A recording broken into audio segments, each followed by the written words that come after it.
In the quiet, unassuming town of Dannemora, a story was unfolding that would captivate the world. Nestled amidst the serene landscapes of New York State, Dannemora was a place where life moved at a leisurely pace.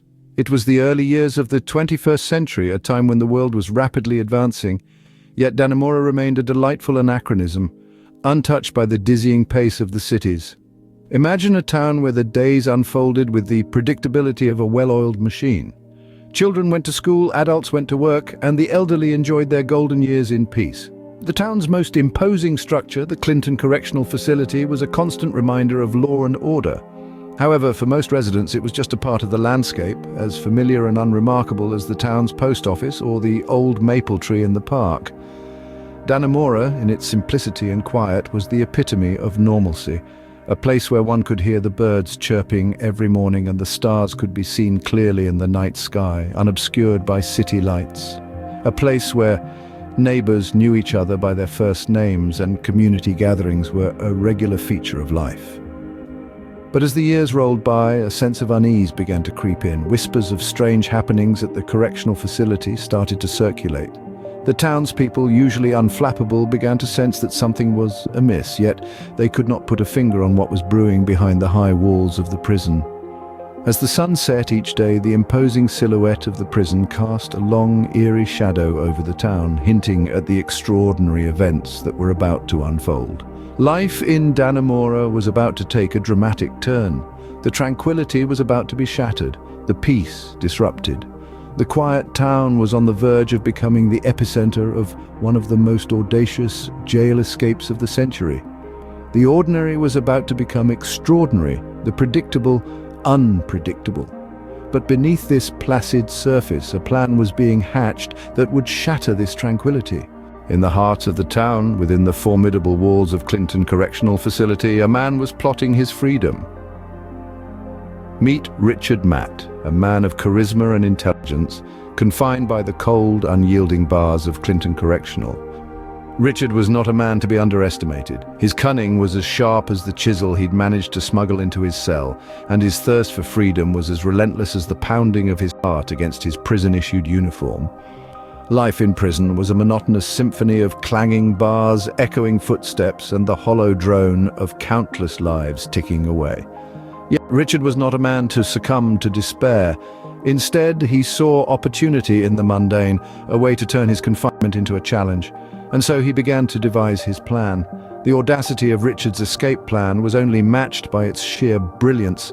He intended to cut through the steel walls of his cell, a feat requiring both precision and patience. He would then navigate through the labyrinth of underground tunnels, a maze of darkness and uncertainty. The final leg of his journey would be a daring climb up the prison wall, a physical test of strength and endurance. Now, you might wonder how he managed to secure the necessary tools for such a daunting task. Richard was a man of charm, and he used this to his advantage. He befriended the right people, manipulated the weak, and exploited the system, acquiring the tools he needed piece by piece, each one a step closer to freedom. The key elements of his plan were simplicity and audacity. Simplicity because the more complex a plan, the more things that can go wrong. Audacity because only a man with true audacity could dream of such an escape and believe it to be possible. The stage was set, the plan was in motion, but would it work? Only time would tell if Richard's audacious plot would lead him to freedom or further into the iron grip of incarceration. The night of the escape was like any other, calm and uneventful, but inside the prison it was anything but ordinary. As the clock struck midnight, a symphony of snores echoed through the cold, imposing walls of the penitentiary. Among the sea of slumbering souls was one who dared to defy the chains of confinement. His heart pounded in his chest like a drum, his breath shallow, every nerve in his body screaming for him to stop, yet he pushed on. In the dimly lit cell, the audacious inmate began his daring dance with destiny. His meticulously crafted tools, fashioned from stolen spoons and discarded toothbrushes, were his keys to freedom. With every scrape against the cold, unyielding concrete, anticipation grew, and the taste of freedom became more tantalizing. Outside, the guards patrolled obliviously, their eyes heavy with the weight of the night. The moon hung like a silent witness in the sky, its glow casting long, eerie shadows across the prison yard. The air was thick with a suspense that went unnoticed by all but our inmate. As the hours ticked away, so did the layers of concrete and steel. Every minute brought him closer to the world outside, a world he had been barred from for far too long. The prison, once a symbol of his captivity, was now a mere shell he was moments away from shedding. In the heart of the night, the unthinkable happened. A hole, barely large enough for a man, emerged. Our daring escapee, with the grit of a man who has nothing to lose, squeezed himself through the opening. He emerged on the other side, a free man under the cloak of darkness. With the first light of dawn, the alarm bells rang in the prison. The guards, frantic and bewildered, discovered the empty cell. A sense of dread filled the air as the realization of what had transpired settled in. As the sun rose over Dannemora, the prison was in chaos. One of their own had vanished. The town was in shock, the prison was in disarray, and the escapee was on the run. The aftermath of this audacious escape was nothing short of chaotic. The prison, once an imposing fortress of law and order, was now a scene of utter pandemonium. The guards scrambled, their faces etched with disbelief and confusion. They had been outwitted and outmaneuvered by an inmate they had underestimated. The community, once content and secure under the prison's watchful gaze, was now gripped by a collective sense of fear and uncertainty. Whispers of the escape echoed through the town, each telling a different tale, each adding to the growing legend of the escapee.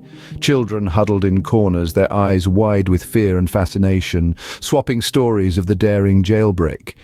Adults kept a vigilant watch, their eyes scanning the horizon for any sign of the elusive fugitive.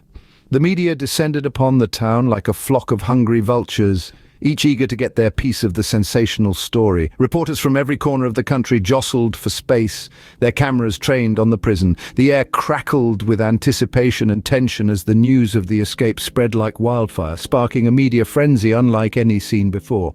In the midst of the chaos, a massive manhunt was launched. Every nook and corner, every alley and byway was combed. Helicopters buzzed overhead, their searchlights piercing through the night, while on the ground the hounds were let loose, their noses to the ground, tracking the scent of the escapee. But the escapee was like a ghost. He seemed to have vanished into thin air, leaving behind only the echoes of his audacious escape.